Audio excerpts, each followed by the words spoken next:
ഞാൻ as usual nothing special to say. Dhyan ശ്രീനിവാസന്റെ കഴിഞ്ഞ കുറേ പടങ്ങൾ മഹാമോശം സിനിമകളായിരുന്നു. ഇത്രയും പ്രതീക്ഷിച്ചല്ല വന്നത്.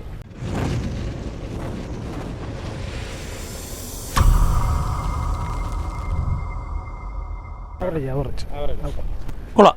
സ്ക്രീൻ പ്ലേ നല്ല ബെസ്റ്റ് പ്ലേ, ഫൈനൽ നല്ല ട്വിസ്റ്റ് ഉണ്ട്, സ്പീഡായിട്ട് പോകുന്നുണ്ട്, ലാഗ് ഒന്നുമില്ല, കണ്ടുകൊണ്ടിരിക്കാം. ഞാൻ as usual nothing special to say. നല്ല പടമായിരുന്നു, അടിപൊളി പടമായിരുന്നു, സൂപ്പറായിരുന്നു, കണ്ടിട്ടുണ്ട്. ധ്യാനൊക്കെ അഭിനയം നല്ല അഭിനയമാണ്, കുഴപ്പമില്ലാത്ത അഭിനയമാണ്. പടം നന്നായിട്ടുണ്ട്. ധ്യാൻ്റെ പെർഫോമൻസ് തന്നെയാണ് കൂടുതൽ ഇഷ്ടപ്പെട്ടത്. നോർമൽ സിനിമയെന്ന് വിചാരിച്ച് കയറിയതാണ്, പക്ഷേ ത്രില്ലിംഗ് ആയിരുന്നു പടം. ഇത്രയും പ്രതീക്ഷിച്ചല്ല വന്നത്. എൻ്റെ അവതരണം നന്നായിട്ടുണ്ട്. സംവിധായകൻ്റെ പേര് ഞാൻ മുമ്പ് കേട്ടിട്ടില്ല, പക്ഷേ പുള്ളിയുടെ ഈ പടം വളരെ നന്നായിട്ടുണ്ട്. കൊള്ളാം, നല്ല പടം, നന്നായിട്ടുണ്ട്.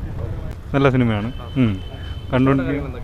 ഇഷ്ടപ്പെട്ട് പറഞ്ഞു കഴിഞ്ഞാൽ വെറൈറ്റി ആയിട്ട് എല്ലാ സ്ഥലങ്ങളിലും എപ്പോഴും എടുക്കുന്ന രീതിയിലുള്ളൊരു സിനിമയാണെങ്കിലും വേറെ രീതിയിലുള്ളൊരു കഥ പോലെയാണ് എന്ത് ചെയ്തിട്ടുള്ളത്, ഇറക്കിയിട്ടുള്ളത്. നമുക്കെല്ലാവർക്കും ഒരുപാട് കാര്യങ്ങൾ എന്ത് ചെയ്യാൻ പറ്റും, ആ ഒരു സിനിമയിലൂടെ പഠിക്കാനും ഒക്കെ എന്ത് ചെയ്യാൻ പറ്റും. നല്ലൊരു ത്രില്ലിംഗ് ആയിട്ട് എന്ത് ചെയ്തിട്ടുണ്ട് തോന്നിയ ഒരു സിനിമയാണ്. ധ്യാൻ നല്ല സൂപ്പറായിരുന്നു, നല്ല അടിപൊളിയാണ്. സിനിമ മൊത്തത്തിൽ നോക്കുമ്പോൾ സിനിമ നല്ല സിനിമയാണെന്ന് പറയാം. നമ്മളൊരു ത്രില്ലിംഗ് ആയിട്ടുള്ള ഒരു സിനിമയാണ്. ക്രൈം ത്രില്ലറോ ഇൻവെസ്റ്റിഗേഷൻ ത്രില്ലറോ ഒന്നുമല്ല, ഒരു സാമ്പത്തിക കുറ്റകൃത്യം, അതിൻ്റെ അന്വേഷണം, അതാണ് സിനിമ.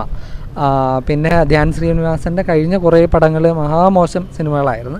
അതിൽ വെച്ച് നോക്കുമ്പോൾ ഇതിൽ നന്നായിട്ട് എടുത്തിട്ടുണ്ട്. പിന്നെ സംവിധാനവും തിരക്കഥയെല്ലാം നന്നായിട്ടുണ്ട്. ബാങ്ക് റോബറിയെ വെച്ച് ഹിന്ദിയിലൊക്കെ ഒരുപാട് നല്ല സിനിമകളുണ്ട്.